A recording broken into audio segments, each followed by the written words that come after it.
Hey, everybody.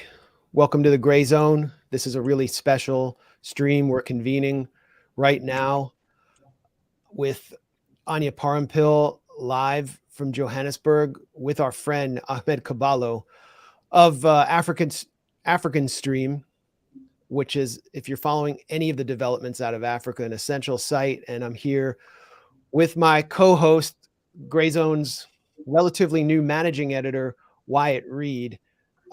We're also on Twitter and Rockfin right now. I'm not going to really say anything about. I don't need to do an intro. But before we get started, Ahmed, if you could just briefly tell our audience what African Stream is, and then we'll talk about BRICS for the rest of the time. Perfect. Thank you for the opportunity. So yeah, African Stream is a Pan-African digital media platform based exclusively on social media, based out of Nairobi. We have, freelancers and stringers that work for us around the world, in the African diaspora and on the continent. And we spend a lot of time making sure that we cover all of the stories, important stories coming out of Africa and the diaspora, but from an anti-imperialist perspective, something that's been woefully missing in the English-speaking world. So we launched September the 20th, the day that the Queen died. Felt like an appropriate day to launch this channel, and we've been growing from pillar to strength. But yeah, we take a lot of inspiration for what you guys are doing at the Grayzone. So Great. Well, congratulations. And you are in Johannesburg along with Anya Parampil of the Grayzone to report from this gathering of the BRICS: Brazil, Russia, India, China, South Africa. BRICS so what's happening? BRICS plus, well, some new states. So what's happening in South Africa now, and why does so much of the world's population consider this to be such a momentous event, Anya? This week in Johannesburg, actually slightly north of Johannesburg in Sandton, South Africa, the presidents of the BRICS, minus R, the foreign minister of Russia came, but it was a presidential summit technically. And they met to really hash out the final decision, what is now the Johannesburg II Declaration, which is the first official, well, not actually. South Africa was technically added to BRICS as an expansion, I believe 4 years after the initial 2006 foundation of BRICS. But this is the largest expansion of BRICS, official membership, that has happened in 15 years of BRICS as a conception. And so there were conferences of world leaders. They had a business summit where business leaders and delegates from not only the official members, but the members that were applying, because BRICS has, over the past year and a half, experienced an exponential influx of membership applications from around 30 countries. And so they have been, since those applications were submitted, the founding members and also South Africa deliberating to decide who they were actually going to accept, if they were going to accept anyone, and actually ultimately define the terms of BRICS and who's let in and who's not. Because until this point, that had never been officially spelled out. And then ultimately on the third day, there were not only the initial delegates and media outlets, state media outlets from those nations, then we had an influx of even more international media. And suddenly it became clear something big was coming down. And sure enough, on the third day, South African president, the host, Cyril Ramaphosa, announced that they had agreed to accept 6 new members into BRICS. And there was a lot of speculation, more so in non-Western media. The Western journalists that were here were really caught up in the question of whether or not BRICS would expand at all, or whether or not Modi and Xi can sit in the same room with each other, or they were inventing and projecting so much hysteria and drama that they missed and they obviously haven't been aware of the fact that this was long in the works. And so they were like, are there going to be really new members of BRICS?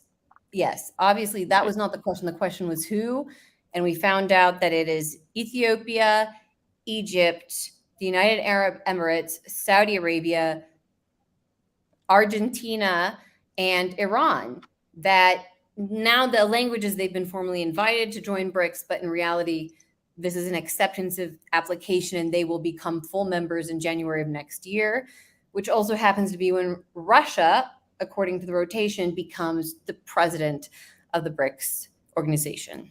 So Ahmed, you're focused on Africa. Why is it so important that this BRICS conference was held in South Africa, and what is the mood on the continent coming out of this gathering? Yeah, it's an important question. It's been a bit of a roller coaster. I'll explain why. So initially, in the lead up to BRICS, I'm talking 6 months ago, when the ICC arrest warrant happened against Putin, there was all these fantastic statements from the leaders of the ANC, the leaders of the EFF, saying, we will not arrest Putin, we'll be his bodyguard. Why is Tony Blair not being arrested? Why is not George Bush? And that, was a source of pride. And then in the lead up to BRICS, I think, I'm not sure about the timeline, maybe it was a month and a half before, 2 months ago, it felt like Cyril Ramaphosa folded under pressure from the DA, the Democratic Alliance, which is the second biggest party in South Africa, as well as, the so-called international community, i.e. the West. And that was a bit disappointing. And as we were traveling around Johanesburg, traveling around South Africa, we're making a documentary, so we were filming some other stuff, and we were speaking to taxi drivers and local people. What do you think about BRICS? They were optimistic about the idea of BRICS, but disappointed that the person leading the charge from a South African perspective was Cyril Ramaphosa, who does represent like the moderate wing of the ANC. If you think back to President Zuma, despite his many controversies, when it came to Omar al-Bashir coming to South Africa, he said, come, do whatever you want. We're not going to arrest him.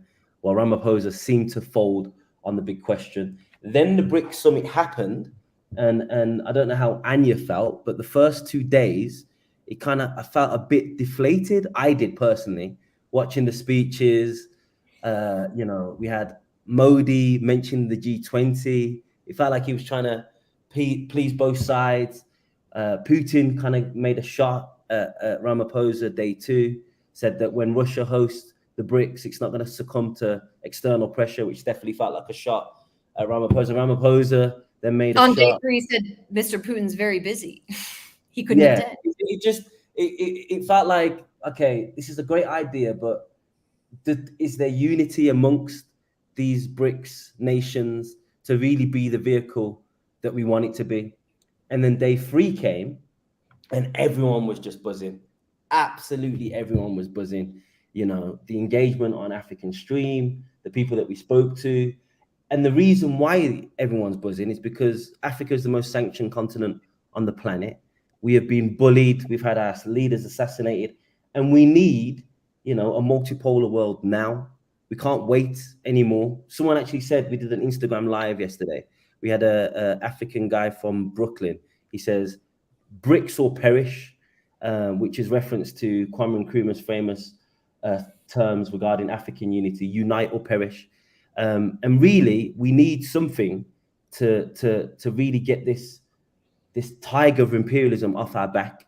We need other options, and BRICS represents that alternative. And that's why everyone's so happy. And that's why after the announcement, we saw all these African leaders and foreign ministers and deputy presidents basically giving their pitch, saying what they can offer and why they want to be next in the next line of, inductions to BRICS.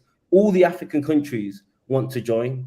They don't want to be, I live in Nairobi now. The Kenyan shilling's falling faster than, I don't want to use an analogy, but it's falling very fast because it's all dependent on the US dollar. All the currencies in Africa are falling because it's dependent on US dollar. And what BRICS represents is a real prospect of de-dollarization. The dollar for the US has been a privilege, but it's abused that privilege consistently. And I think, you know, the only thing that can get us more excited about than African nations joining BRICS is this next step of a united BRICS currency. So that really seems to be, to me, kind of the main appeal to BRICS, right?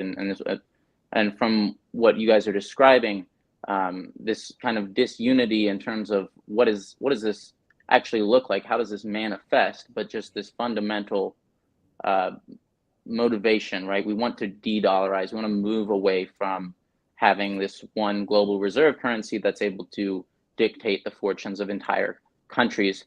And on the sanctions question, right? Because you noted that Africa is the most heavily sanctioned continent on the planet. Obviously, Russia has been dealing with sanctions on a really stepped up level over the past year and a half, kind of an unprecedented level of sanctions being applied to them finally, right? And it seems to be having an impact now. We've seen the value of the ruble drop significantly in recent months, but there's this flip side to the overuse of sanctions, which kind of seems to be pushing more and more countries away from the dollar. So can you describe, Anya, how the collective West essentially has accelerated this process of multipolarity through the use of sanctions? I would say it's the sanctions are one thing. The question is, what do the sanctions do, and how does that actually reflect in the global economic exchange? And most journalists from the West, even if they're interested in these terms of multipolarity, I think don't really understand what questions of currency exchange, and especially the global commodities market, what that actually means in practice. And that's why this question of currency is so significant, because it's not as though BRICS, these powers, got together one day and said, we hate the United States because they are a colonial power. We hate the West because we were colonized. And we want to attack the dollar because it's an instrument of the West. What happened was the West made a succession of decisions because they're most focused on, this is a good way of putting it, people want to think of BRICS as an opponent of G7. When you look at the members of G7 and what G7 represents, they are the former colonial powers, the United States, the European colonial powers, and Japan. That means these are the powers that didn't have, well, the United States actually has wealth, but these other ones didn't have as much wealth. They don't have energy. They had to go throughout the rest of the world and extract it. And they thought for a long time, even after they relinquished their colonies, that they could build and establish this alternative neo-colonial form of development where they would give loans and try to help these former colonized countries after the Second World War, but still exercise authority over their sovereignty, still decide who owns the oil, we own the oil, still decide who you appoint to finance minister, still dictate the sovereign policy. That's the model of development that has existed since Bretton Woods and the establishment of the IMF and the World Bank. And what BRICS offers is an alternative form of development and exchange. That means they emphasize they're not against any individual country. They are against anything that usurps the Charter of the United Nations. Again, there are people who think that BRICS is against the UN or going to replace the UN even. No, it's to say territorial sovereignty, political independence, and your own sovereign will as a country and national identity is what is there to, it exists to preserve that and allow for a form where countries can exchange based on their own sovereign interests. Not that anyone is imposing an ideology or a currency. They want to work together and exchange in a way where the dollar can't be weaponized and instruments like SWIFT can't be weaponized in order to enforce sanctions. And so because the United States and the West over the past 10 years, really, particularly targeted oil producers, Russia, Iran, Venezuela, major oil producers, the leading oil producers other than the United States, Canada, and a few others over the last decades, with sanctions that cut them off from the dollar, the US thought that would lead to regime change. What it actually led to was that for years, all of these countries have been making exchanges and trading their oil and participating in the global market in a currency other than the dollar. There are different ways they do it. They do it with shared national currencies. They do it in gold swaps. There are ways for them, and it's never happened before in the history of the world, for them to exchange with each other and participate in the global economy without interference from the West. And so BRICS, a lot of people, I believe, in the West see now, because Saudi Arabia and the UAE and Egypt and Argentina, these countries that are very powerful economically, have joined, are blindsided. They think this is the launch of a multipolar world. It's really the consolidation of something that's been happening for years, as Wyatt, you said, as the direct result of Western policy. But it has to do with currency manipulation, and it has to do with targeting oil producers. Because at the end of the day, people want to buy oil. Russia and China, or India and China, are the largest oil consumers. They're going to be buying somebody's oil no matter what. And if you tell them they can't do it in the dollar, they're just going to go somewhere else. And that is what BRICS has demonstrated, that we went too far and it was inevitable. Yeah. So it's not just, though, the United States, right? We have obviously other sort of neo-colonial arrangements. I'm thinking specifically of ECOWAS, this kind of group of nations, which, well, obviously, they have. There's been in the news recently. I'm thinking about Niger, right? The situation where there's a coup government, a junta that has seized power and appears to be appreciating quite a bit of popular support, I should note. But how I want to get into kind of how these recent developments in West Africa have played out at the summit. We have seen quite a bit recently in terms of more threats from ECOWAS. We have seen just in the past couple hours, we got word from the foreign ministry in Niger has given the French ambassador 48 hours to leave the country because the French ambassador refused to meet with officials from the government there, from the new government.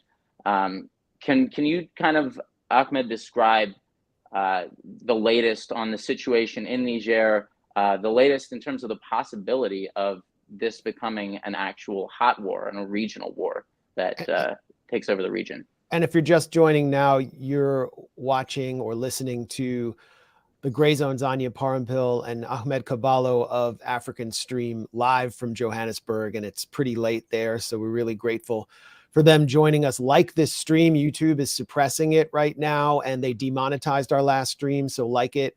Ahmed, feel free to jump in. Sure. So before I get to the latest of Niger, I think Niger can also act as an example of why BRICS is important.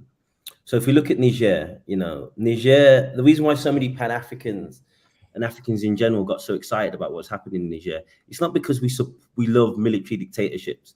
It's because Niger is the caricature, the example of neocolonialism. When you look at the statistics of companies like Arriva and how much they were taking in royalties and how much the Nigerian government were making, you had to look at it twice to find out it was real. So from royalties paid, the Nigerian government, the previous Nigerian government, was getting around 6%, and the French-backed Arriva was getting 94%. Now that is the definition of neocolonialism, and the reason why they can do that is because the imperialist powers, they cordon off different parts of the planet as their sphere of influence. So France says Francophone is us. No one else is allowed to trade with Francophone countries, and have things that stipulate that whenever these countries try to trade with China, that France has first right of refusal. But within that first right of refusal, it's not that they have to match China's terms and conditions. They can just say you're not allowed to strike this trade deal.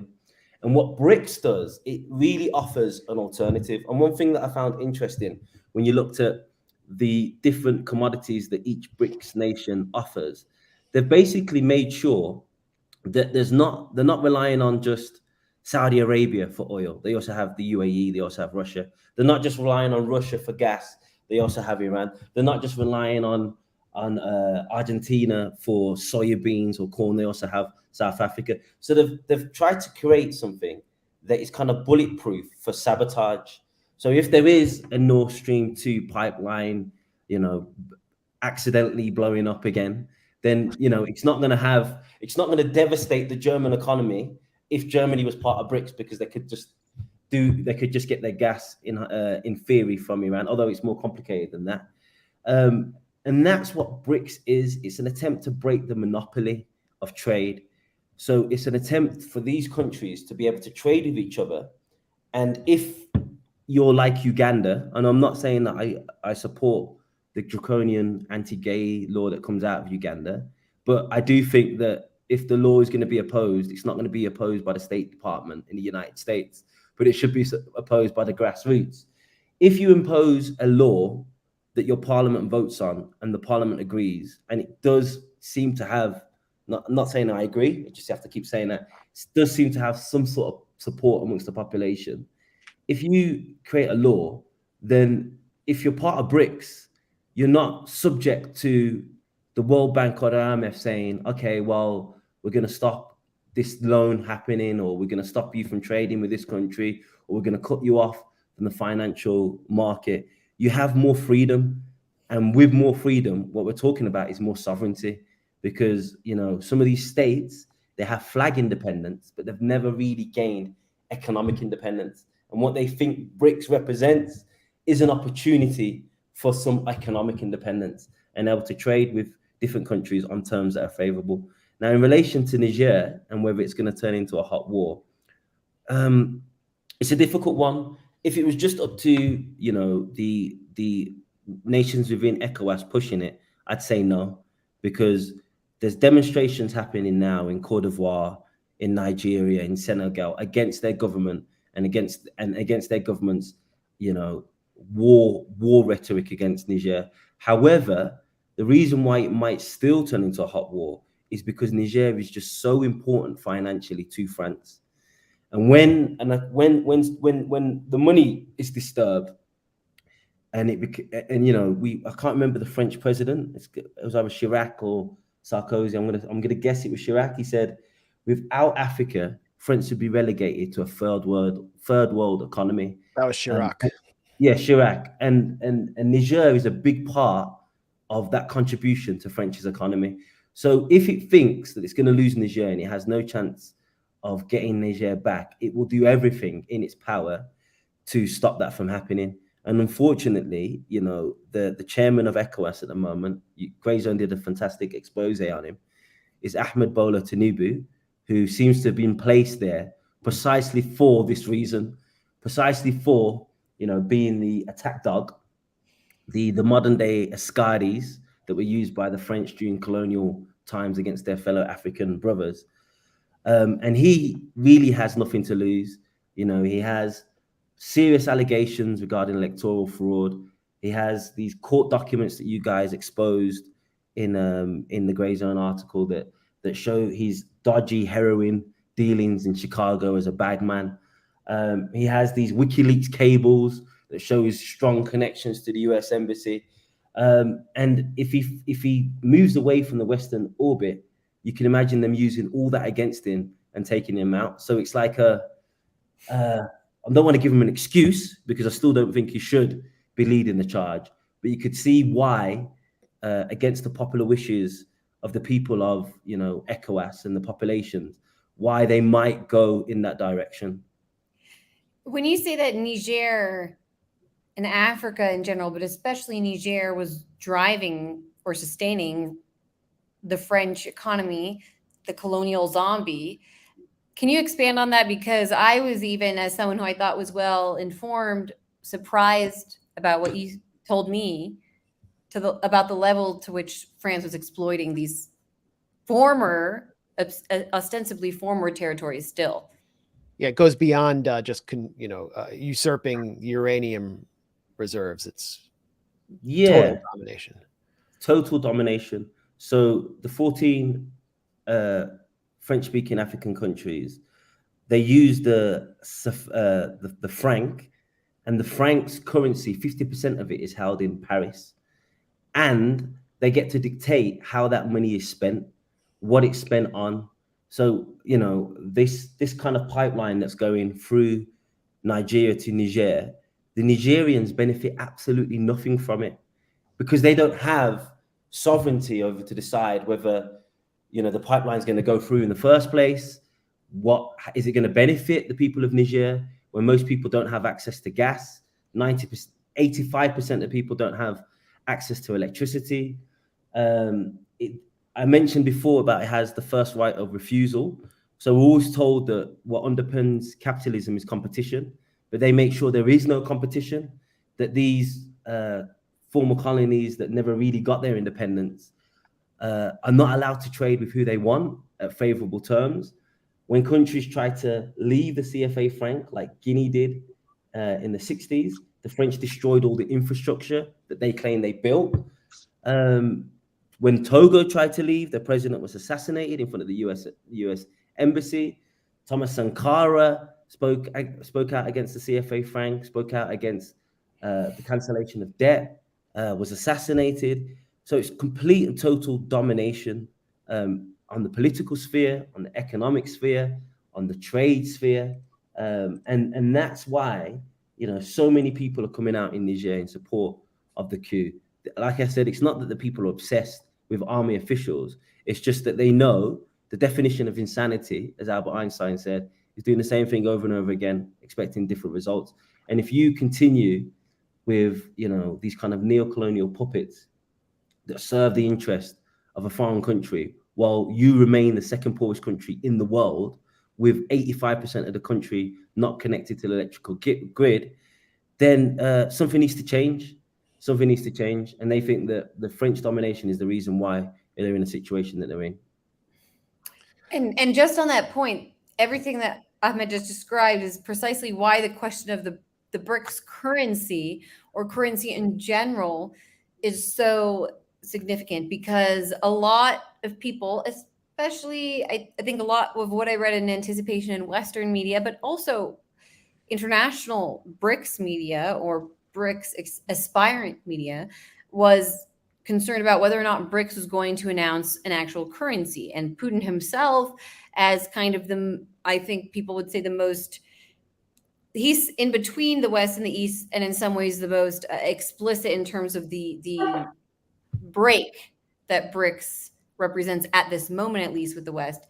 He was very concerned about whether or not BRICS were going to determine how they're going to resolve their trade, whether it's going to be a joint currency basket exchange where every nation and every BRICS member can preserve some sort of currency sovereignty, or whether there's going to be a fixed exchange rate with one dominant currency based in a resource, or something similar to what Bretton Woods originally was, based on the gold standard.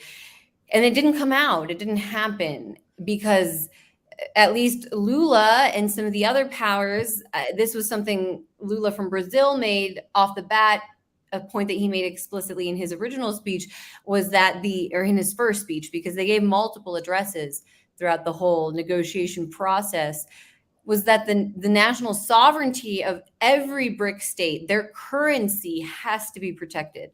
So I think certain BRICS countries do not want to enter an agreement where they feel as though there's a dominant currency, a central currency that could in any way begin to undermine the sovereignty of BRICS states, especially because one of the main critiques you hear about BRICS from even current members, particularly India and South Africa, and beyond that, aspirant African countries, is that they don't totally want to feel as though they are dependent on just the Chinese. And the Chinese, because they can offer the most investment, are the controversy. The Indians, especially because of their own relationship with China, don't want the Chinese to have, not that the Chinese are imperialist or are going to weaponize their currency in the same way, but there is a sense that preserving sovereignty of your currency is the best way to preserve your sovereignty, period. And the minute you start mixing it with something else, you walk down a slippery slope where you're already in a dynamic where you're not an equal partner. And so this question of the currency is very key.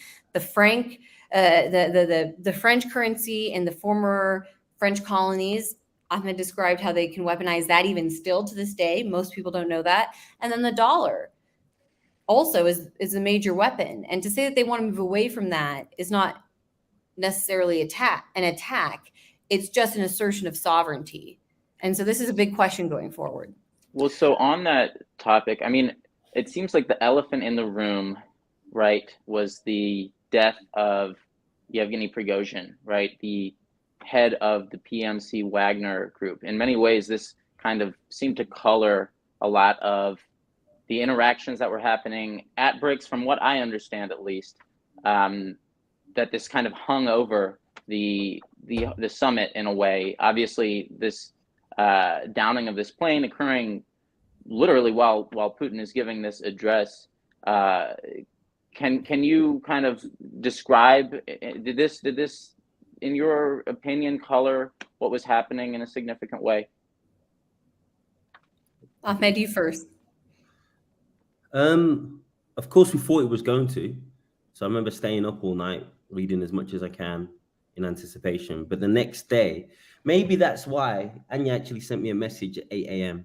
saying, because the plan was the speakers were meant to speak at 2 p.m. according to the email. And then all of a sudden there was this announcement going to be made at 8 a.m.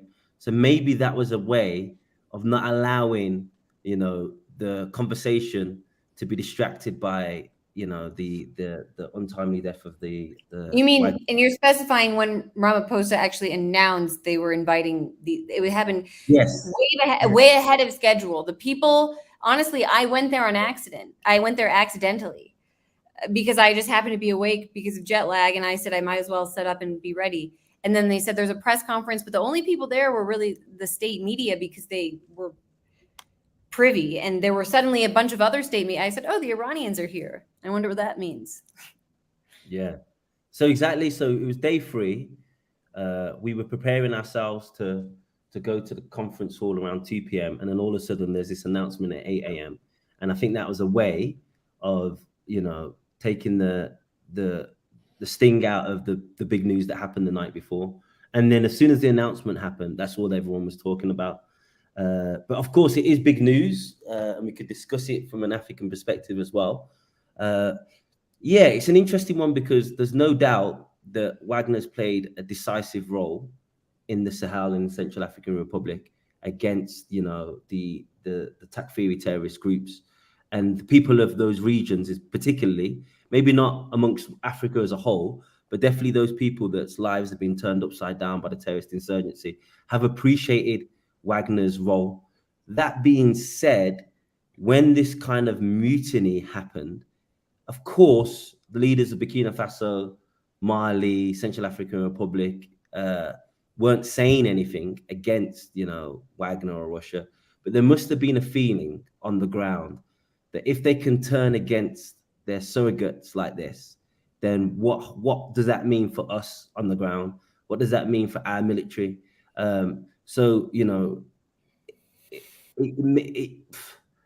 now that he's no longer in the situation, it kind of takes away that uncertainty that had kind of arisen because of, the do we call it a mutiny? What do we call it? I don't even know what. Some people call it a psyops. People call it a mutiny. Some people. Well, how have you guys been describing on the Grayzone? What's the editorial line on what happened?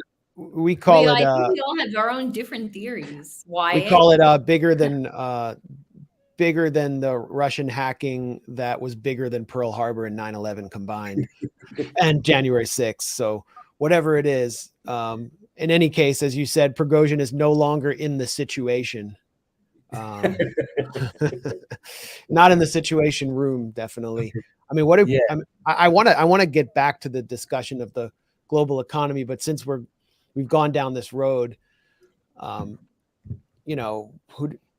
what was the reaction from the conference, and do people think, well, this was something that the Russian state had to do, or do they think, oh, it's impossible that Putin would have authorized such a thing in the middle of BRICS? I mean, what were people saying on the floor? It depends on who you ask.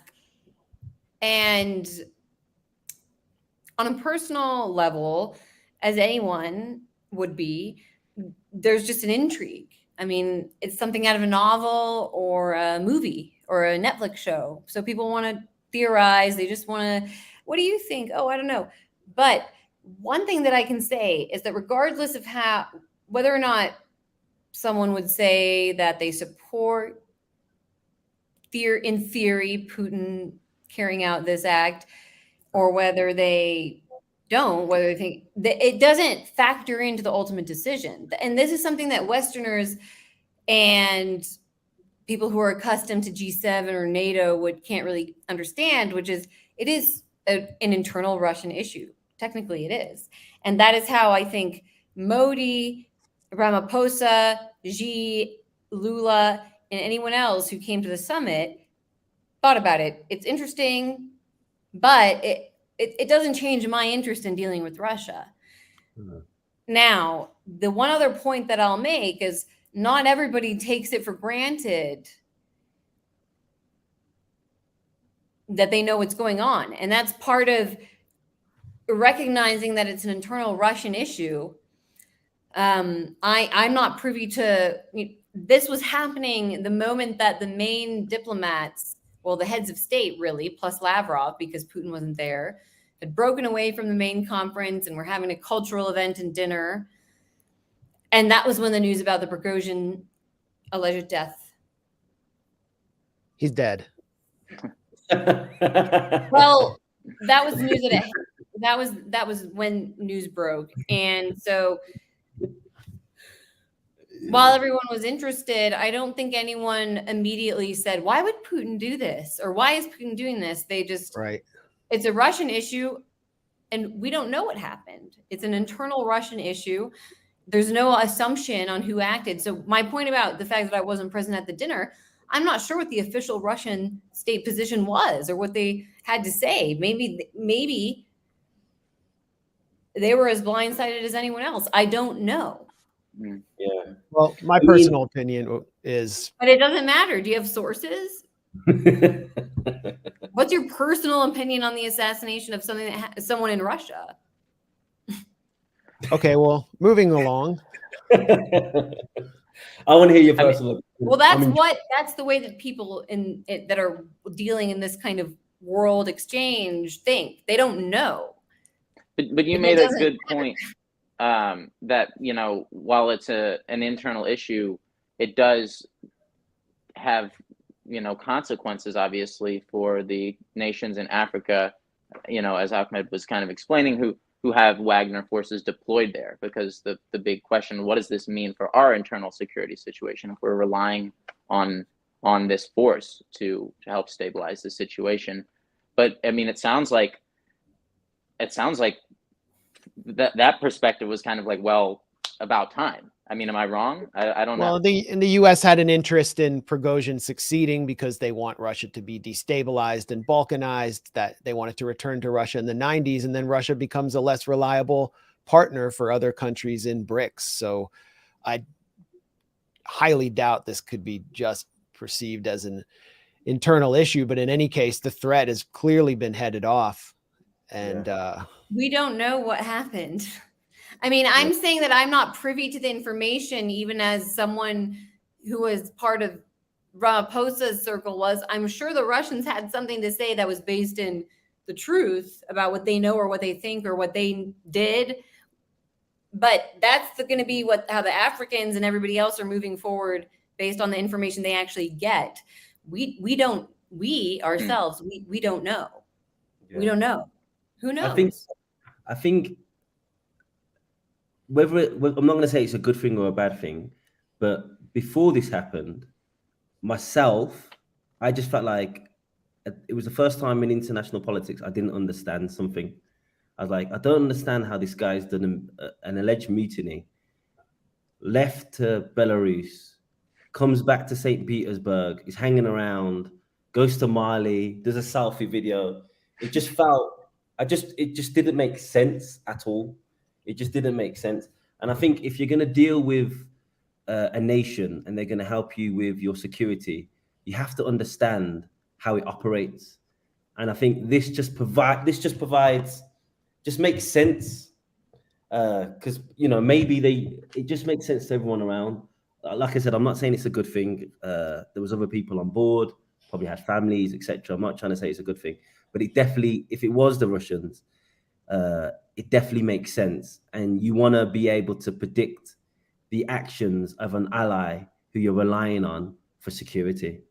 You don't want to think, I don't understand how they operate, what they're going to do if this happens or that happens. You want to know if someone threatens our security arrangement, that person will be dealt with. Well, there's Which that is Dave precisely Chappelle what sketch of the act made sense if it had happened immediately. The timing did not. If you're ascribing The timing logic, is bizarre. I The thought the timing could make sense in the sense that Prigozhin had been lured into a sense of false security and was on a plane with Utkin, who the Wagner group is named for. That's his call sign. He was their real military director. Prigozhin was just the money man. And it's like the vice president and the president of the US rarely appear together for security reasons. Perfect target. And it seems to be fairly popular in Russia, and the Russian nationalist Telegram channels I follow seem pretty content with it. All right, with as I it. said. And the Nikki Haley seemed to be like portraying Prigozhin as kind of like a Russian dissident, like someone who was targeted because he wrote a satirical novel about Putin. I think the New York Post actually called him a dissident. So in any case, it is. It was. I think Putin was very heavily invested in the BRICS summit. I personally don't see how he would have gained from. He would have had. He could have done it after. He didn't benefit. He didn't lose because the BRICS decision was not going to be interfered with by something like Prigozhin's death. But Putin, I don't see where he gained. And judging from his own statements or his own acts, I don't know, is he the kind of guy that would send a condolence to the family of someone that he just blew out of the sky? Yes. His only response. I think if Putin wanted him dead or wanted to do this, he could have done it at a different time and he would have explicitly said why. But that's just me. Well, my only conclusion is whoever was responsible, Prigozhin had a lot of enemies. The Russian state is stronger now. I think the Russian defense forces that were actually the target of Prigozhin's mutiny and who may have been upset with Putin for not cracking down on Prigozhin would be my first suspect, but I don't know. Yeah, I would say that's very plausible. I would say that's way more plausible than Putin himself having ordered the hit. Personally, that was Putin in his computer false cave. He's like hack the election, then kill him. I mean, in any case, Putin cares about what the world thinks. He cares about what India and Brazil and China and India and South Africa and everybody else who's coming to BRICS felt.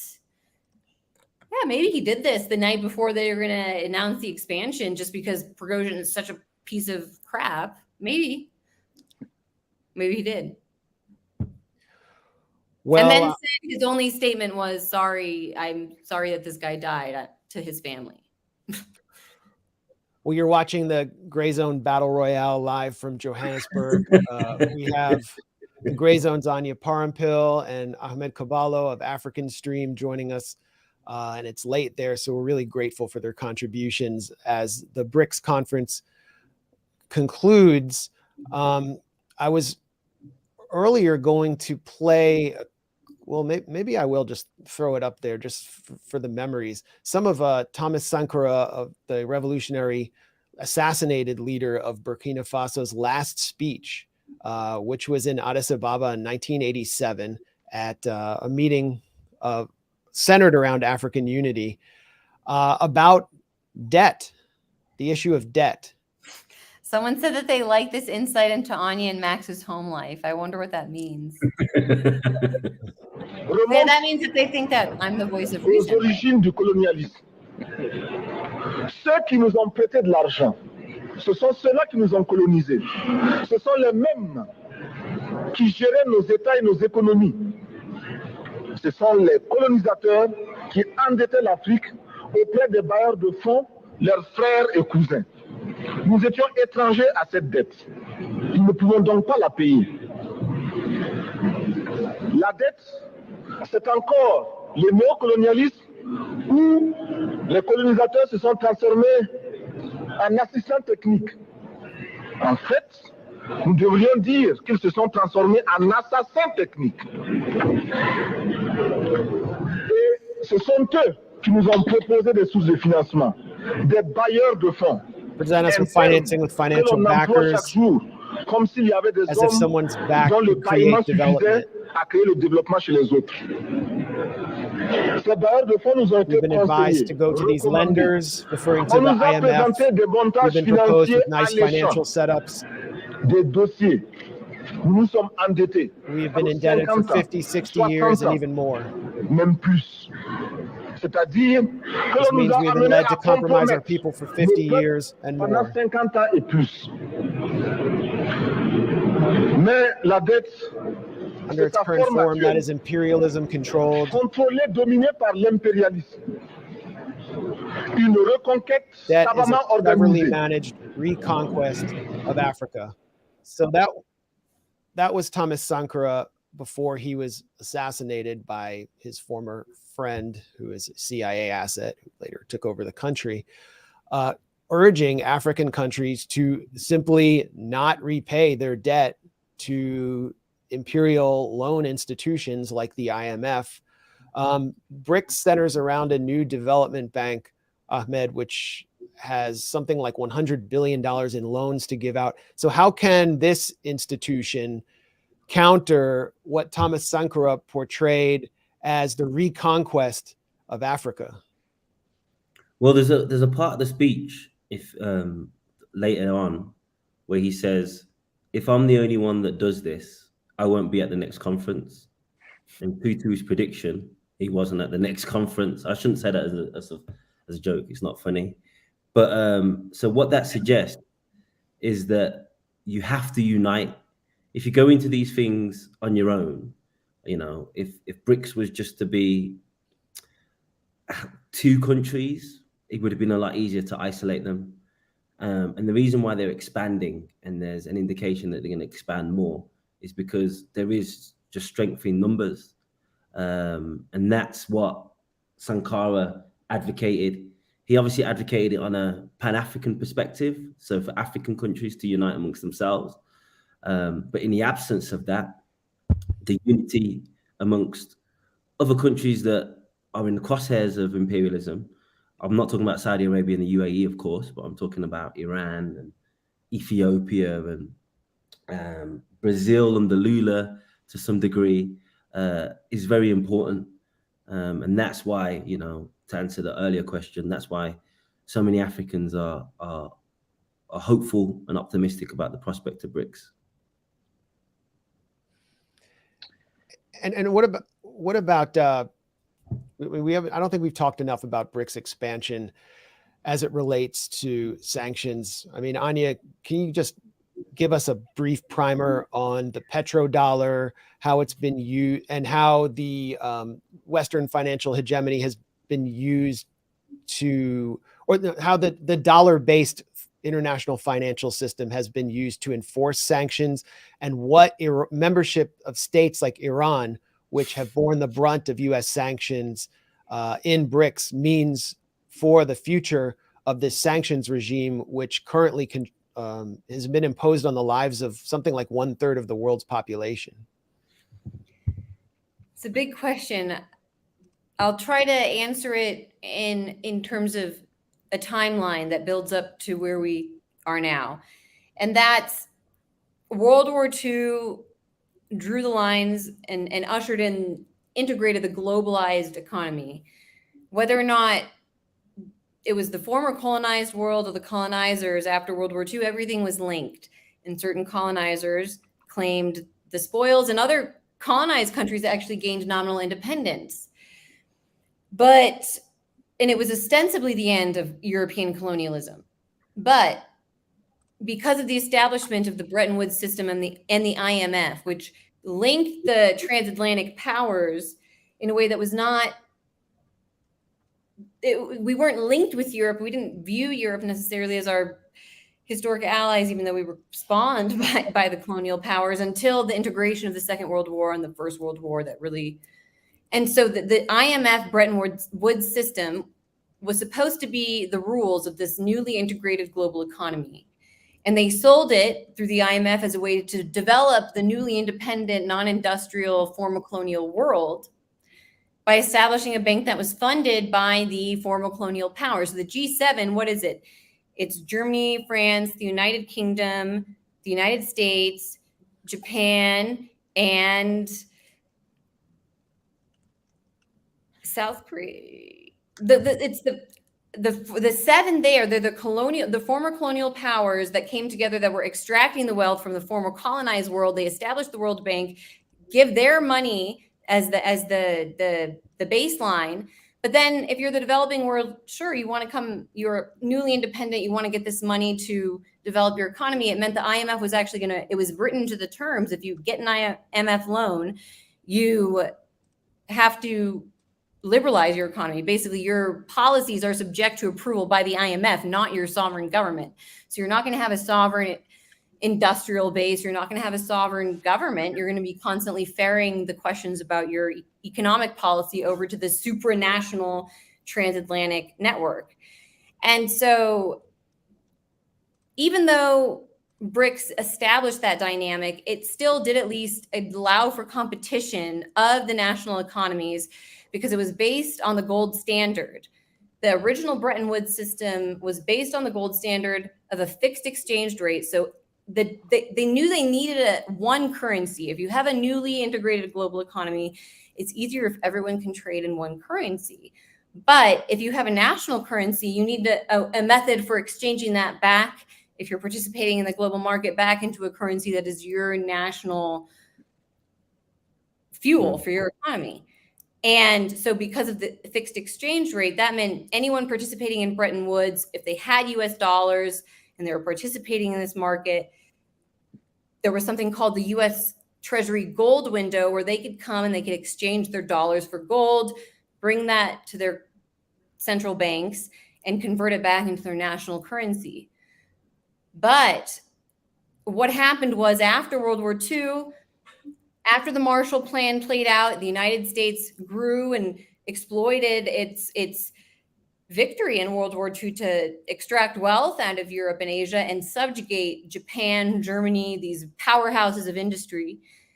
Eventually, after a few decades, those countries started to recuperate their economy, and simultaneously, the United States government had lent out way more dollars than it actually maintained in gold in its Federal Reserve.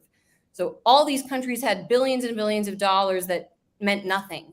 If they came and they wanted to go to the Treasury window and get their gold back, get their money back, it didn't exist. It was a fraction. Maybe there were I think $3.2 billion that were worth of gold that was available for exchange, when there were $13 billion circulating. And so unilaterally one night, after France, Germany, and a collection of European states started calling back their dollars because they realized, wait, we got the short end of the stick. They've been financing the Vietnam War, and the Great Society, Lyndon Johnson's Great Society, was all financed by this inflated dollar that didn't exist. That was how we built our U.S. empire. And so the European powers woke up and started calling their money back, and we didn't have the money to give. This is all written about by mainstream American, even David Frum writes about this in his book. When the Europeans began calling back their gold, we had none. The US gold reserves dropped to the lowest in the history of the United States. And so unilaterally one day, Nixon closed the gold window at the US Treasury Department, said it is no longer can any country that has dollars exchange for gold. They even went to the Rome, a meeting of the G7 in Rome that year, and said, the dollar is our currency, but it's your problem. Sorry.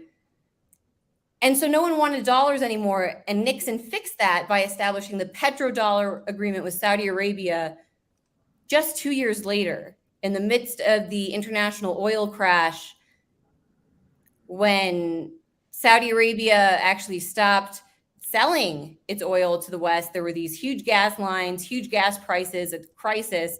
Nixon sent the Treasury Secretary and Secretary of State, including Kissinger at the time, to Saudi Arabia.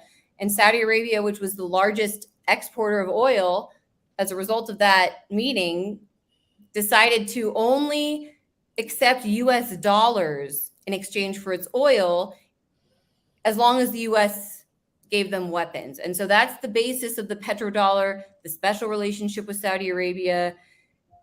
It meant that any country that wanted to buy oil in the world, even if they were trying to buck the dollar, had to have dollars if they wanted to buy oil. And that's lasted up until this point. And US sanctions in recent years have cut off Iran. They've cut off Saudi Arabia, or not Saudi Arabia, Venezuela, Russia, major oil producers from accessing dollars. And so by their own actions now, the whole oil, big players in the oil market aren't trading in dollars. And why would they? Now even Saudi Arabia knows eventually the dollar is going to be weaponized against them.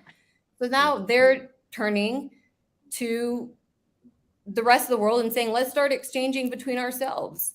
Forget about this special arrangement with the United States. They have to come to terms with the only value that they have in their money is their military. And everybody knows that. That's the only reason now the dollar is the world's reserve currency. There's no other value, tangible value to the US dollar. No oil, no gold. Yeah, it seems clear that the petrodollar has never been more vulnerable. What's called the exorbitant privilege of the United States dollar in terms of dominating global financial markets has never been quite so on the ropes. And obviously we see this manifested in the addition of these 6 new countries into BRICS: Egypt, Ethiopia, Argentina, the UAE, and then Iran and Saudi Arabia, right, which have been rivals for decades, which had this really dramatic rapprochement over the past year. But we still, even now, see attempts, obviously, by the United States as part of kind of these ongoing efforts at prompting some kind of normalization between Saudi Arabia and Israel. We've seen reports that a key demand from the United States would be that Saudi Arabia continue selling oil in dollars, right? So we're at this kind of inflection point, I think, where much of the rest of the world kind of gets to decide which direction they want to go. So Ahmed, could you describe, we saw the introduction of these 6 countries, but we've heard interest from at least 40 other countries, according to South African President Ramaphosa. So what is next for BRICS and what is next for multipolarity? Yeah.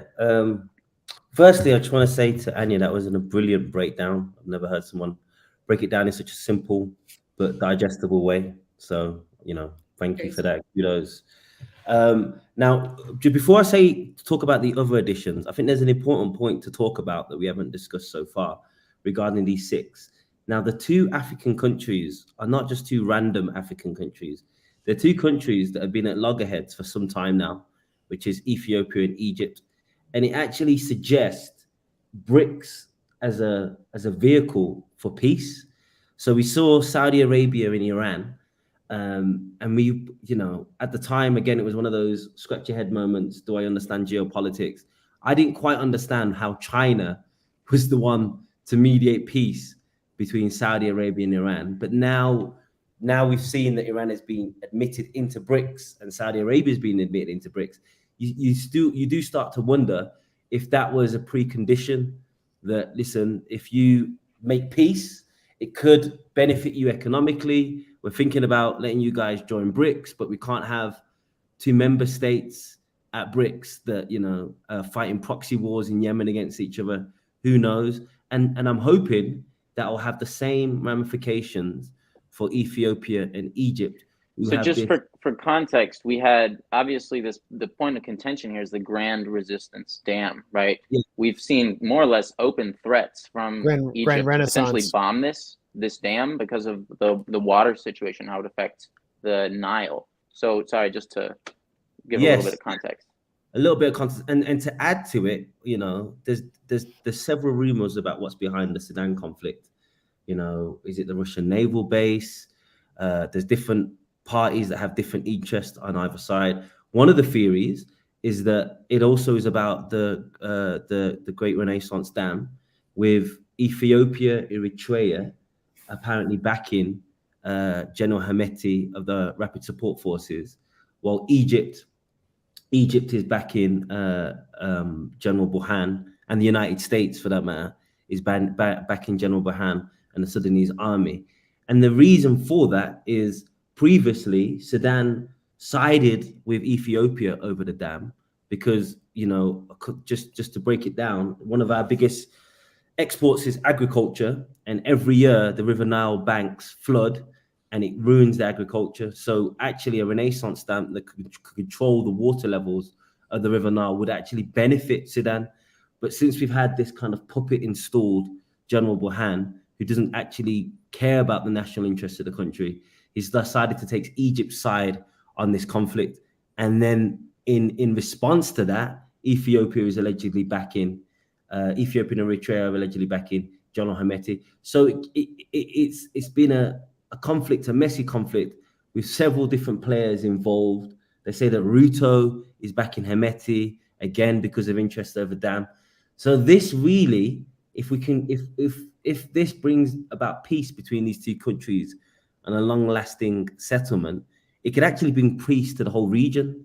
So it really is a massive, massive deal that not enough people are making a big deal about. Now, in relation to other countries that want to join, I stayed there on the third day, and I just felt like a job interview. Felt like there was all these applicants who were giving in their resume, you know, one by one, saying what they have and what they can offer. I doubt there's any country in Africa at the moment, apart from, you know, even Nigeria. There was rumors that Tinubu was in Johannesburg, and he is seen as like the key puppet of the US at the moment. Even Nigeria is allegedly applying to join BRICS. So I don't think there's any African country out of the 54 that isn't doing everything in its power to get on the application list and have that application listened to. And just, I guess I'll do one question for each of you, Ahmed, because you're based in Nairobi, right? Yeah. And yeah, when I was at the UN to annoy the Brits, Kenya was one of they sounded exactly like the British delegation and the American delegation when they spoke about Ukraine. And now we see, unless my wires are crossed or something, they're volunteering to be part of the intervention force in Haiti. Yes.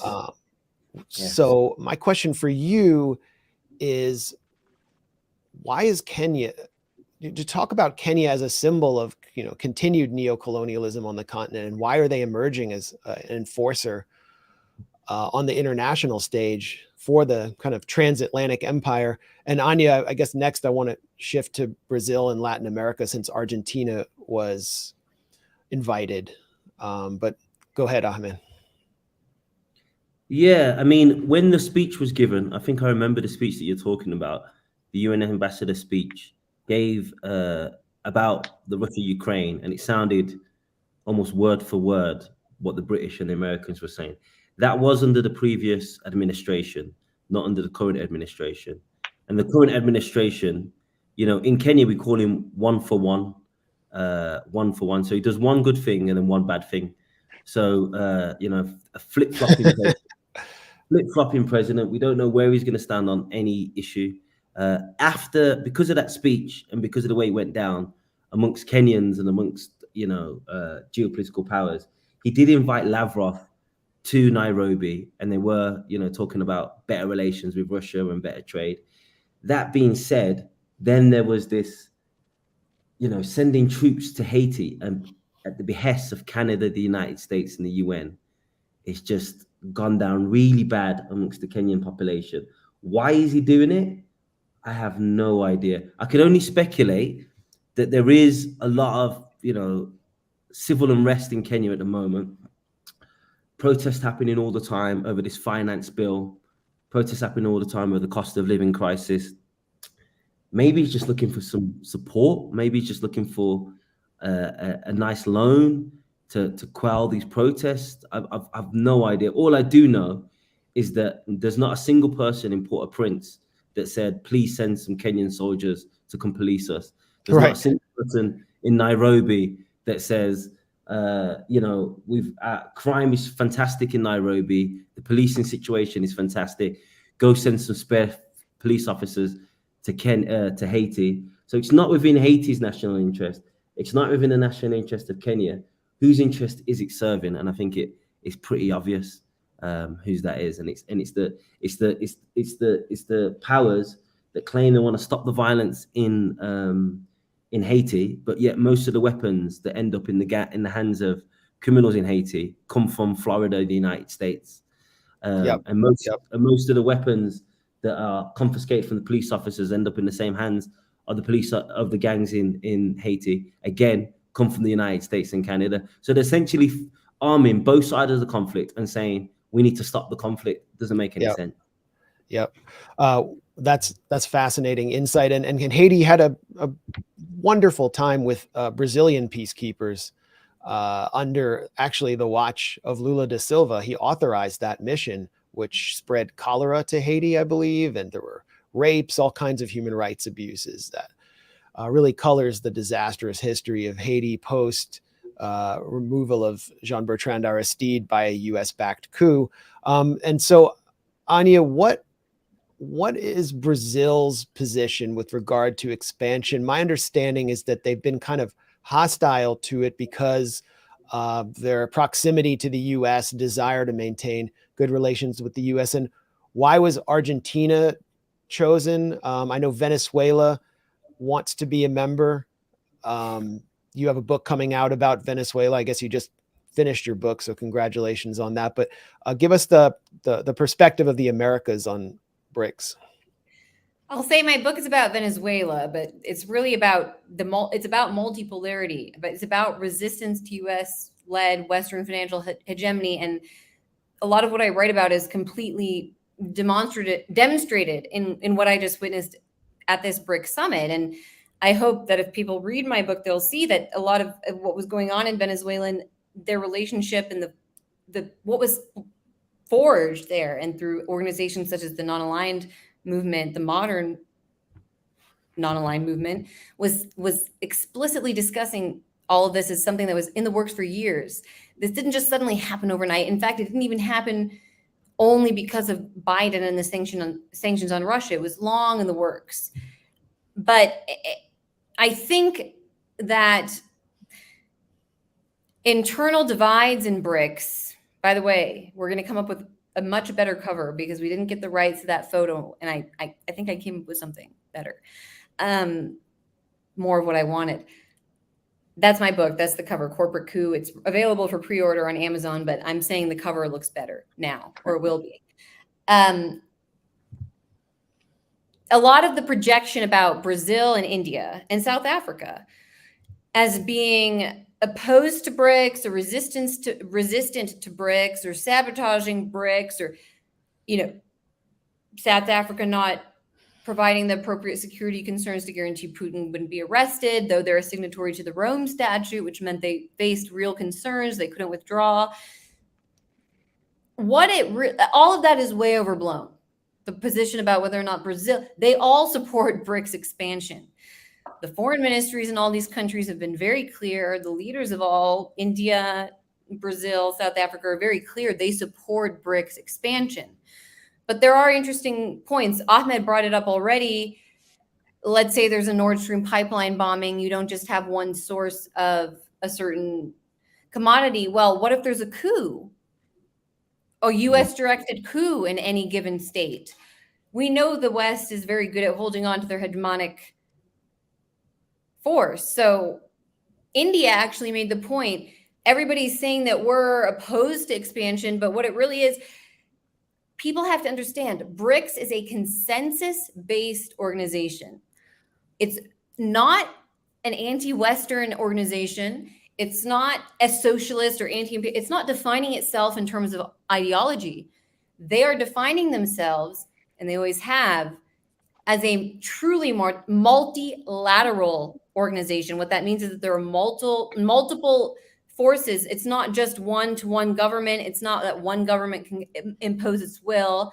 It's that it's a consensus-based multilateral organization where all of these countries that are diverse in their own ideology, their own system of government, their own approach to the economy and world affairs, they are trying to work together because they feel as though the IMF and in the current state of the UN, they don't provide a full forum for this sovereign exchange of state, or this exchange of sovereign states that really respects their independence. And so treating disagreement or treating conversation and negotiation or a lack of a clear ideological label as a fault of BRICS is actually the beauty. I mean, watching this happen, that is the beauty of BRICS. It's the commitment to multilateralism. Iran and Saudi Arabia can both join because they are joining out of their national interest, not because they want to fight against somebody else. They just know that to serve, it's not an alliance it's not an offensive alliance. It's not an offensive alliance. It's defensive, and they have a common defensive interest to the point that they're willing to set aside ideological divides. And they have to really think about who they're going to let in and who they're not going to let in if that's a consensus-based organization, because it's not as though you can bring in one country and say, oh, there was a coup, we don't care what you think anymore. You have to work with them. That's how it's built. There are rules. And so with this, the decision of the six, I will say it was surprising. If you pay attention or you've been following the oil market, Saudi Arabia, UAE, and Iran were the obvious choices. And you can't have one without the other. Now they have a full hold on the international oil market in terms of consumption or production and exporting. And then China and India are the biggest consumers, importers. They can now have an exchange they're building free of Western dominance. But Egypt, Ethiopia, and Argentina, those were surprising for a lot of people because I think they are projecting an ideological prism on BRICS. They're thinking, for example, thought Argentina and Venezuela were sensible choices because they're sanctioned or they're very powerful economic forces. And Algeria, for example, has this great history of anti-colonial resistance, and they passionately wanted to join. I can say out of everyone I encountered on the floor, they believed, they hoped that they were going to join until the very day. Their finance minister, their diplomats, their media, they were broken, they were hurt, especially because there's no clear guidelines. They don't understand why they didn't get in and UAE and Saudi Arabia did. But same with Venezuela, that could have been one that was let in. Bolivia as a large lithium producer, obviously that was the case Arce made. But Argentina, you're really letting in, people are complaining, oh, it's IMF, it's a banking center, it's pro-Washington. Well, Argentina, to become a truly sovereign country, it's in its interest to join something like BRICS, and it will become more sovereign through the process. And it's also sending a message to the West. This isn't an ideological group. This isn't a group of a bunch of countries that are just sanctioned and anti-United States. It's not the troika of tyranny. It's not the axis of evil. It's just economic powerhouses that want independence coming together. It's not about ideology. And so in some ways, Egypt, second largest economy in Africa, monitoring, controlling the Suez Canal. We know north to south and global exchange is key to BRICS development, very key piece of land there. Ethiopia also controls a very important coastline. And by demonstrating this large consensus, it almost sends a stronger message to the West than if they were just accepting these countries that were the obvious choices. And the last point I'll make is that one thing they make very clear, and it's in my interview with the Trade, Industry and Competition Minister of South Africa, which I caught him in the hall. It's not a super formal interview, but we'll publish it at the Grayzone. One point that he stressed is that it's up to the presidency or the chairmanship of BRICS, which now is Russia, to coordinate with applicant states. What do we need? What can you offer? What are the terms? How can we actually make this happen to facilitate new membership? And now it's in Russia's hands next year. And he stressed this is the first step, because in the Algerian media, they were saying, is there a chance still that countries that weren't admitted are going to get in? And he said, yes. So I think next year we'll see even more membership expansion. It's just the natural flow of the world economy. And so when you get into questions of finance and economy, it's very clear. All these other countries are on their path. They're on their way to membership for sure. Yeah. Well, you're right. I mean, it's an economic alliance. It's not a military alliance. It's the fundamental distinction. And I'm actually a bit surprised to hear that there was some public pushback from Russia over Putin not attending, because and I'll explain what I mean, because to me, if Putin were to attend that summit, it would be kind of a shot across the bow. It would be kind of a very public middle finger to the West. And in a sense, if the ultimate goal is not to snub the West, but the ultimate goal is to create a positive sort of economic mechanism for facilitating the development of these other countries on their own terms, well, I think it's actually better served that this is not publicly, I mean, can you imagine the press if Putin had attended this and had actually come to South Africa? I mean, it wouldn't just turn the West against South Africa, it would turn them against BRICS much harder than I think that they have been. But Max, I know you wanted to ask another question, so I'll pass the mic to you. No, I mean, go ahead, Ahmed.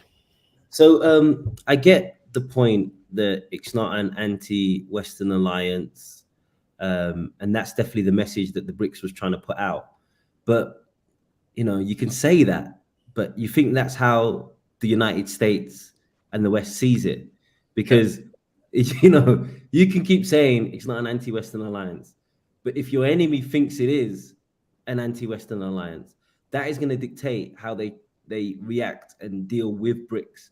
And we've seen from the corporate media is the best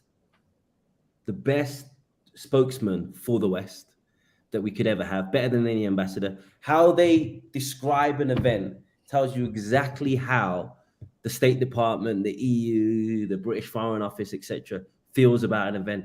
And the hostility that they gave to BRICS, we posted a few videos just on African Stream, just of Western media just going ballistic over this.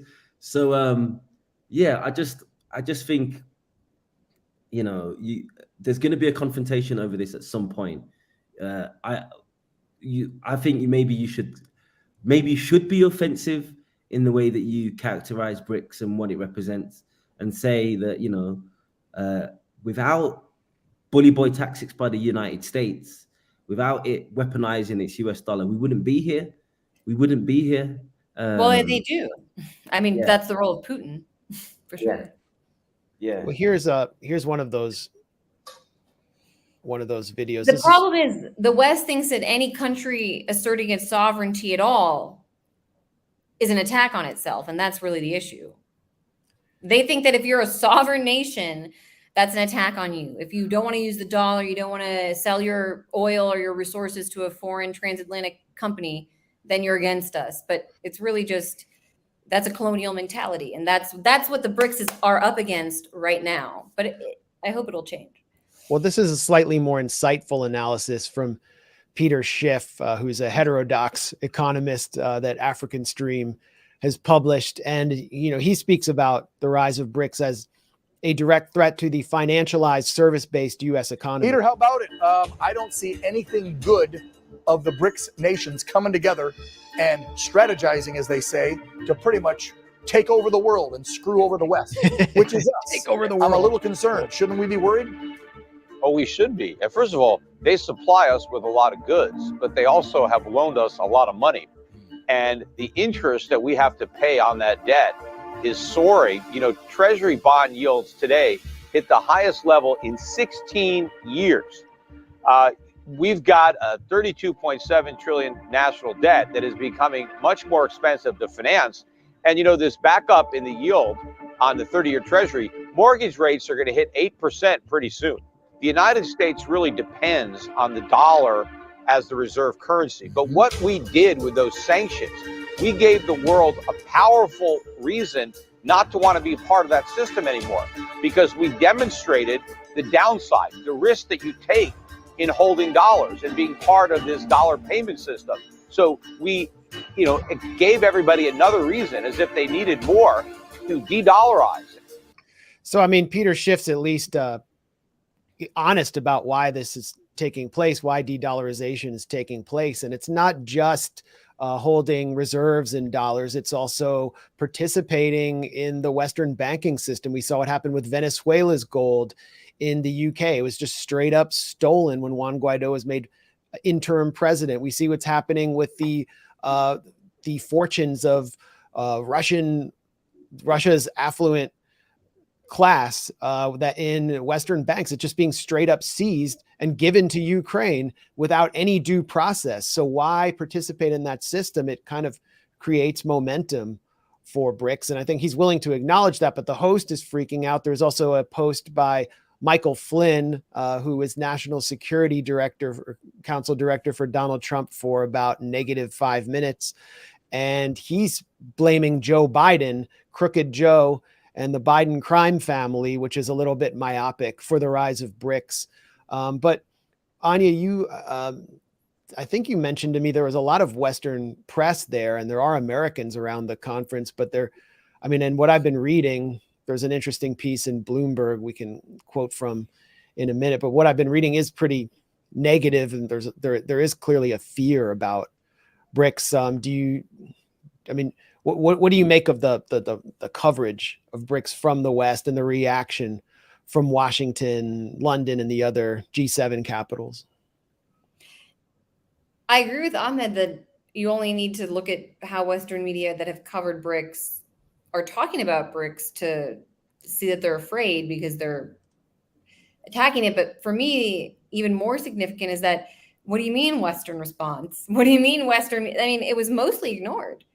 And the Prigozhin affair really overshadowed it, certainly, from the Western perspective, which, maybe is a good thing for BRICS. Just like it's a good thing for BRICS that the U.S. and its allies don't really take it seriously. I mean, they don't understand. They really don't understand the questions of currency, economy. I mean, the media don't.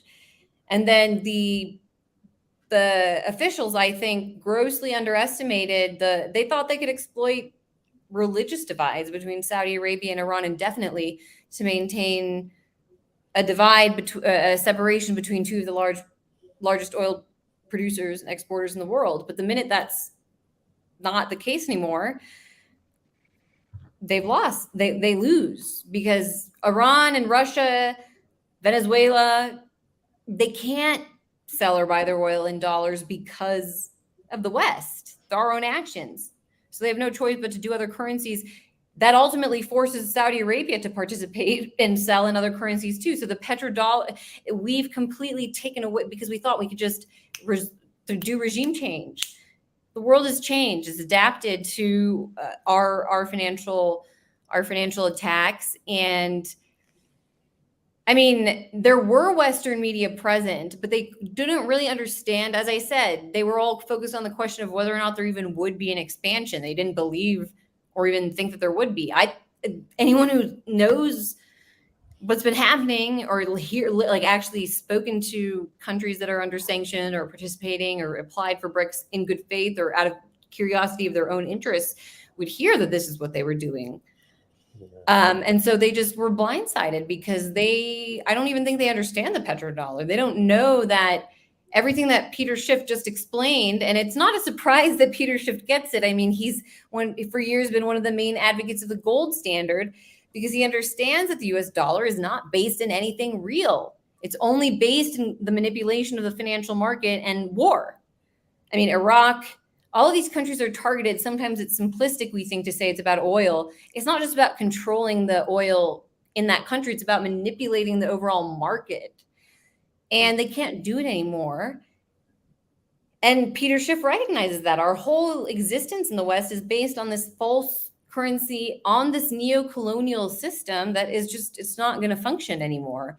And we don't have any choice in the matter. We can't even get India, Saudi Arabia, and the UAE to break from it, or in Argentina. So what is Mexico could even in the future, Indonesia, these are all countries that will be a part of BRICS. Sorry, Max, I've got another question. I've taken over slightly. So before we did this live, we was talking about your book, Anya, and you have a chapter in there about Alex Saab and about how he tries to circumvent US sanctions against Venezuela. Now, we see what happens to any entity that tries to circumvent sanctions. I went to Gibraltar, where there was a oil ship full of oil going to Syria to try to circumvent EU sanctions on Syria, and they took it over and they held it. Eventually, it was released, but it wasn't that. It was kind of the act of the Gibraltar governor against the wishes of the U.S. Department of Justice. So Iran is, as Henry Kissinger put it about Chile, about making the economy scream. The US's strategy in Iran is to make the economy scream. This is going to help Iran, and it's going to help the economy, and it's going to take a lot of pressure away from the Islamic Republic of Iran because of essentially economic hardships that have happened as a result of sanctions. So that's why I just can't see them just ignoring this and just allowing the BRICS to kind of sail away into the sun.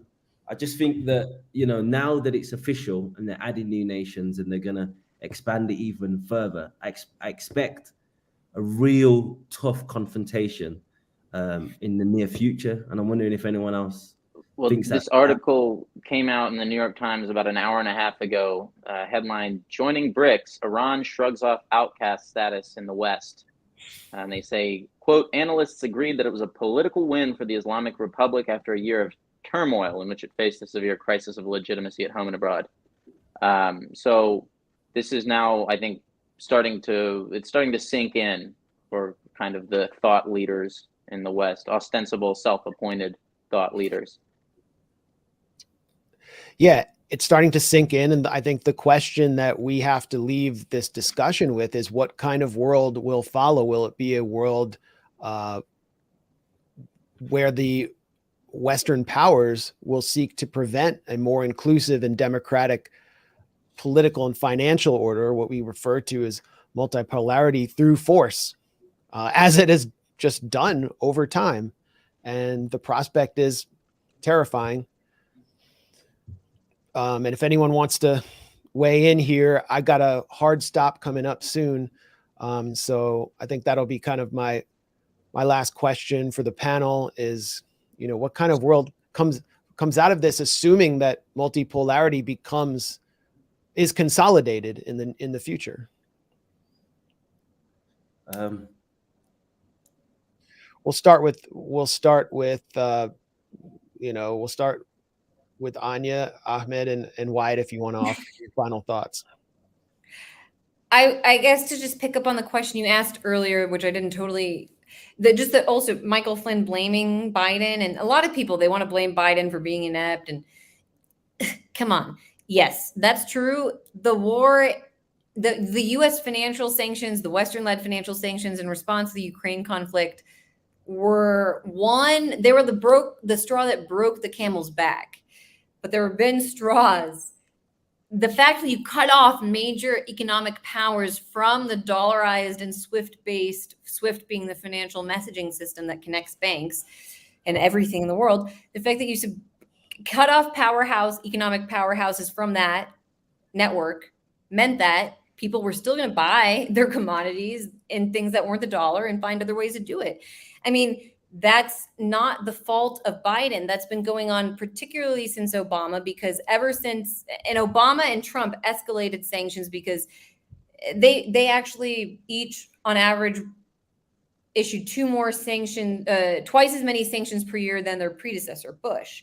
Because Bush had the military. He waged these crazy, stupid wars with men and had body bags sent back for the project of the new American century. I mean, wasn't OFAC created under Bush? It was kind of couldn't do that anymore. So they weaponized the financial system, thinking arrogantly, as colonialists would, that these other powers would just never come up with the ability to do it on themselves because they're children. And that's just not the case.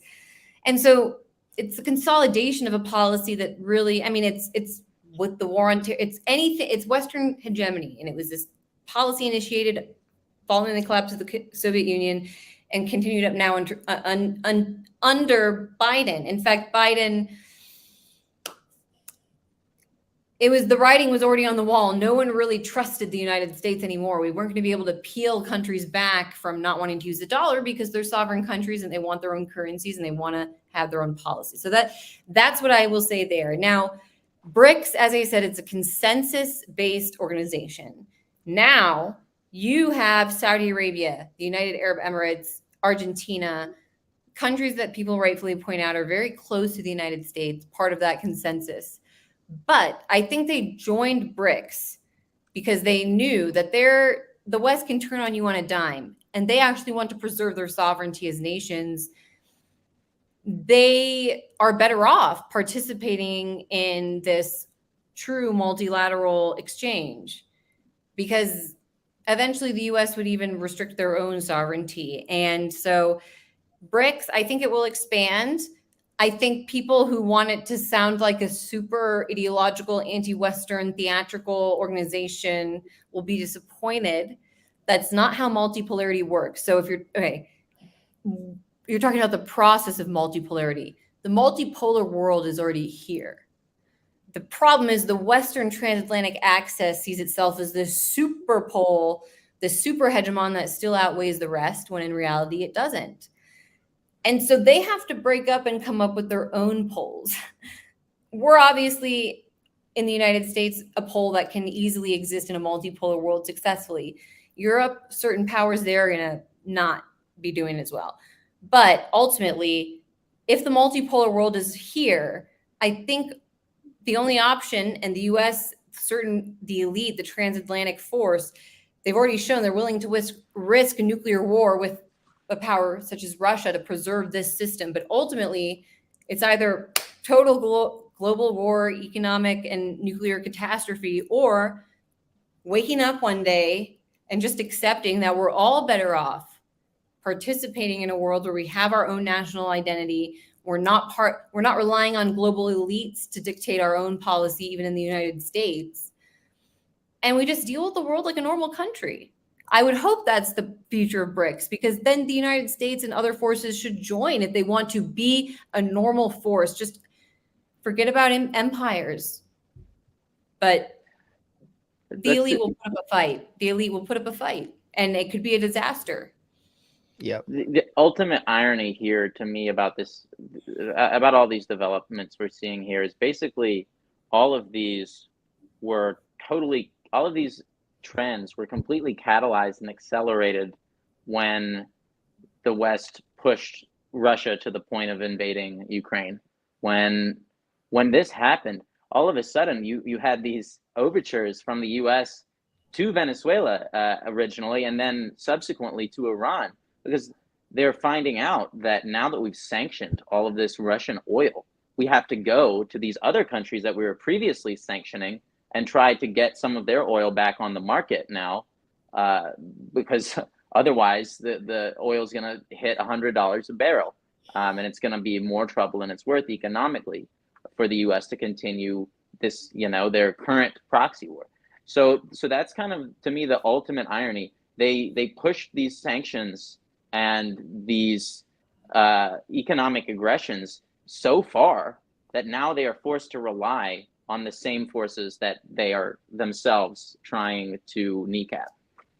Well, and just since you brought up that point, because I have a very specific insight into that, when the U.S. banned Venezuelan, before the Russian embargo came under Biden, Trump banned Venezuelan oil, and they provided about 7% of U.S. oil. They controlled about 7% of the U.S. oil market. The minute that Trump initiated those sanctions, and I have a graph that I show in my book, Russia gained 7% of the U.S. oil market. So basically, Russia took over. Now, were they selling more Russian oil, or were they buying Venezuelan oil and then selling it to us? Either way, we know, for example, when Biden put down the sanctions on, and the EU put down sanctions on Russia, India bought the oil and sold it back to the Europeans. So whether or not we're blocking ourselves altogether from buying the oil, or even just buying it with added costs, it's completely absurd policy. Ahmed, what does the continent look like going forward with war on the immediate horizon? France threatening Niger, Mali, Burkina Faso pledging to fight in an alliance against ECOWAS, and this to me feels like these Sahelian nations trying to realize the fruits of multipolarity and being blocked through force. And you could point to other areas of the continent, but what does it look like from your point of view going forward? Well, Burkina Faso and Mali were trying to create a federation amongst themselves, which as Pan-Africans we all celebrated and appreciated. But now, because of what's going on with ECOWAS, I can imagine that federation getting even larger, potentially including Guinea and Niger.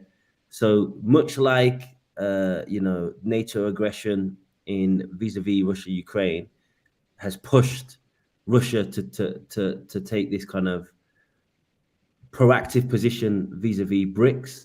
I think that the actions of ECOWAS, France and United States has really pushed countries in the Sahel to unify and try to take nationalist positions regarding their own currencies and regarding their own sovereignties. Now, in regards to BRICS, just to add to the comments that Anya made, it is definitely positive, and we don't want to be the bearer of bad news. But to me, this is the signal that the empire is crumbling, and just like a wounded animal, as it feels like it's in retreat, it's potentially when it's going to be most dangerous. There was a comment, but because there's been so many comments, I've lost it. But someone said something along the lines of that Putin is preparing himself, not just because of Ukraine, but because of these actions regarding BRICS, that they imagine there will be some sort of pushback by the United States and its allies. I think it's not a matter of if, but more a matter of when. And what? I mean, what can they do? Yeah. Well, are they going to go? What, like, they might have a war in Africa? True. I mean, I once, because the recent developments, at least from what I've heard, according to some officials in South Africa who actually met with Victoria Nuland when she was here, and I'll report more about this later, they were completely blindsided, the United States, by the Niger coup. And that suggests, as I've said, with BRICS, they're playing catch up. And now, once all of this started happening in Africa, the coups, and Putin had this summit of African leaders in the lead up to BRICS, which was obviously sending a message because he was excluded from the conference here, but he was showing, hey, I still have some weight to throw around. I started to wonder, considering there is no real U.S. objective to achieve in Ukraine, and because now all the focus about Prigozhin and Wagner, and Africa was always in the backdrop of this concern because of their presence here. And I wondered, maybe the U.S. strategy in Ukraine is just to bleed Russia for as long as possible, test them, see what their strategies are, see what's going on, because their real interest is not this borderland in Western Europe. It's Africa. That's where resources, that's where questions about oil in the future, that's where the real war is going to be fought. And so if the US wants to hold on, the war is not going to be in Ukraine. It's going to be here. And it takes a lot to show the West that they're going to make a bad move, a suicidal move, by lighting that match. And the U.S. does, absolutely. And the U.S. does have basing in Niger. U.S. troops are there. U.S. troops have actually died in combat there. U.S. Special Forces have been heavily training Nigerian forces, so they're there. So we're going to keep watching brilliant analysis from the Grayzone's Anya Parampil and Ahmed Kaballo of African Stream. Ahmed, we met at the dawn of the failed U.S. coup in Venezuela in Caracas, and you've done so much since then. Congratulations on all your success. Everyone should follow African Stream on Twitter, Instagram, and Telegram. I mean, it's if you want to know what's happening in Africa from a counter-hegemonic perspective, I really recommend it. And pre-order Anya Parampil's forthcoming book, Corporate Coup, which is focused on Venezuela, but really helps explain the entire situation of multipolarity and what we've been discussing the whole time. A few quick announcements. You either have to kill everybody in the world, literally end the world and nuke it, to stop people from around the world, to prevent them from claiming their independence and sovereignty. That's just what's going to happen. Okay. Well, so why wouldn't we just accept that as a good thing? Well, Anya, when you get home, you can see the nuclear fallout shelter I built in our yard for us here in Washington, because they might just do it. One last question for you before we go really quickly, like 15 seconds. Tell us how how much Keralite pride you're filled with when you see Vivek Ramaswamy on the debate stage. 0. Okay. 0. Not also as an Eminem fan. 0 pride. The pre-DNC mind-hacked Eminem. So yeah, we're coming up on 300,000 subscribers on YouTube, and that's thanks to you. I mean, we're suppressed. We surged close to 100,000, and then they just started suppressing us in the algorithm. So I'm really thankful to all of you who've been following these streams. I'm going to have a major announcement about our fundraiser, which has been extremely successful. Over 1,100 of you have donated to give Wyatt Reed, Kit Clarenberg, and Alex Rubenstein long-term positions to reward their dedication. And I'm going to make a major announcement about that on Monday. We're also going to have Jeremy Lafredo on, who's been covering the aftermath of the calamitous fires in Lahaina, Hawaii. He's been in Lahaina and has gotten a disturbing and definitely clarifying perspective on how the locals are being treated there. And we'll also be featuring video reports by him, as well as video reports by Anya from BRICS. So watch this space, because I'm going to be, I think it's going to be major. And that's all I have. I don't know if there's anything anyone else wants to add.